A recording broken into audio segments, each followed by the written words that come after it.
Hey y'all, okay, so picking up with 15.3, chapter 15, section 3, I was going to do maybe two more. I just picked number 14. Just wanted to do one from this section. It says use limits to find the area between each curve and the x-axis. Okay, so the problem is y equals x squared, and we're going from 0 to 5. Okay, so I did x squared, and we're evaluating from 0 to 5. Always put your bottom number, your smaller number on the bottom like that. So from 0 to 5. Okay, so find the antiderivative. You add 1 to your exponent, divide by the new exponent. That would be your antiderivative, the x to the third divided by 3. When you have finished taking your antiderivative, plug in the top number first. Always do the top number first. Then plug in the bottom number, and then you subtract what you get. So 5 to the third divided by 3 is 125 over 3. 0 to the third divided by 3, of course, is just 0. And, you just subtract, and you end up getting 125 over 3. So let's check to see if that's right. Yes, that's correct. And they will put units squared because, remember, we're finding area. So, area is always like, sometimes they give you units like meters or centimeters or something like that. Sometimes they don't, but that's the deal with the whole unit squared. It's just because it's area.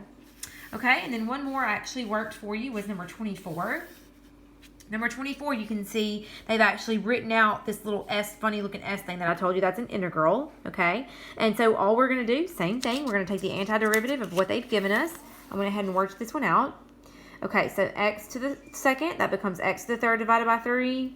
Remember, this is 4x to the first, so that you add 1, divide by your new exponent, okay? And then 2 becomes 2x. Again, that's your antiderivative. And I actually kind of reduced that a little bit. That's the same thing as 1/3 x to, third. 4 divided by 2 is 2x squared minus 2x.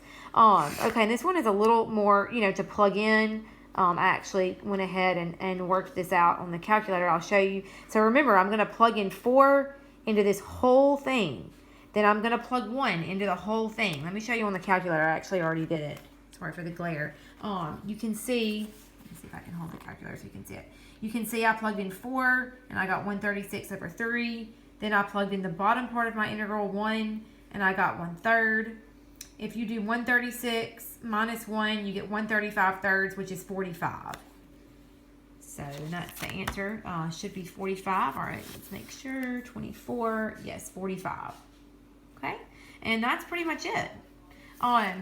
The next section, 15.4, is actually the same thing. The fundamental theorem of calculus basically states that if you have, says if f of x is the antiderivative, then f of x equals, basically what I just taught you, how I told you to do, plug in b and then plug in a and subtract.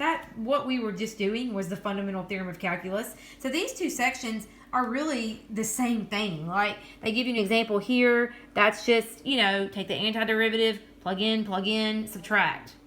Same thing. So luckily, 15.4 is really the same thing we've already just done.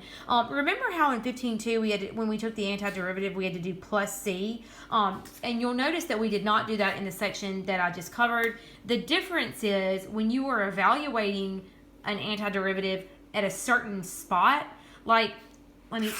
in other words, let me go back to this one. You see how we're evaluating that from 2 to 4?